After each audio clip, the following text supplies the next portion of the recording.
They swapped numbers at graduation and promised to stay in touch. But then real life kicked in, and they hadn't seen each other since.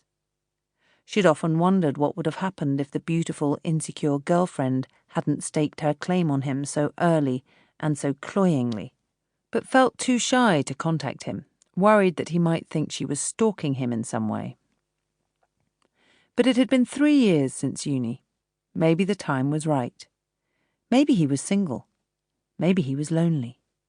Maybe he would look at her afresh and be put in mind of delicate porcelain teacups. She called him on Wednesday afternoon.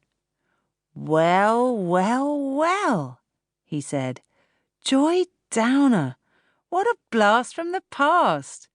He shouted at her over the din of music playing loudly in the background. He was working in the art department of a record label in Soho Square. It sounded like a nightclub. "Christ," she said. "How'd you get any work done?" "Headphones," he shouted. "Private noise instead of public noise. How are you doing?" "Great," she said. "Really great. You?"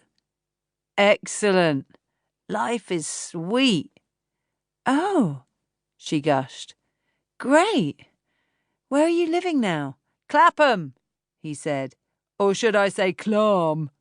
He laughed, and she gulped, wondering how she was going to bring up the subject of beautiful, insecure Vivica without sounding predatory. "Are you—" she began. "Have you got your own place, or are you sharing?" "Sharing," he said.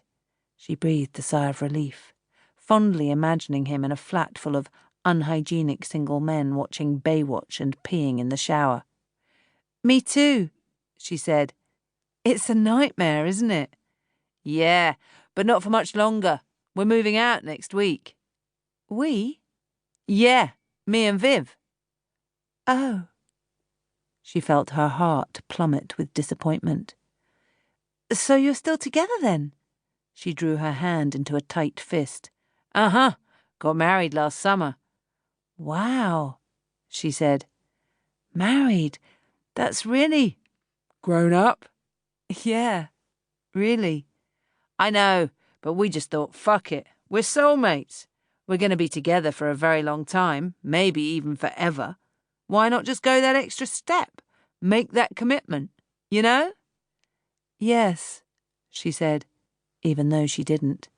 "God, I can't believe it. Married at 24. You're very brave." "Is that a polite euphemism for very stupid?" he teased. She laughed. "Maybe a bit." "I know. I never thought I'd want to settle down so young. But you know, sometimes you just have to go with the flow. Not question things too much. Follow your heart." "Indeed." "And what about you? Anyone special in your life?" She hesitated, thought about telling him about George. There was a time in her life when Stuart would have been the first person to know that she'd replied to a personal ad. There was a time in her life when he'd have helped her word her reply. But now, among all this talk of marriage and big grown-up jobs, her little adventure on Sunday afternoon suddenly struck her as sad and pitiful. "No," she shrugged. "Not really. There was someone, but we split up a few months ago." "Ah, well," said Stuart. "Don't suppose you'll be single for long. Here, look. What are you up to tomorrow night?" "Nothing," she said, trying to make it sound like a happy coincidence rather than a woeful pronouncement on the state of her social life. "Cool. We're having a leaving party. Me and Viv." "Leaving?" "Yes. We're emigrating. To Spain." "What? Seriously?" "Uh-huh. We've bought a wreck in Andalusia. No water, no roof. We must be fucking mad."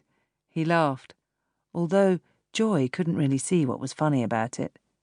"But what are you going to do in Andalusia?" "I'm going to freelance, and Viv's going to set up her own pottery. We want to start trying for a baby soon, and neither of us wants to bring up children in this miserable fucking country, so we just decided to get out while we were still young. Make a real life for ourselves." "God, I can't believe it. You're so brave."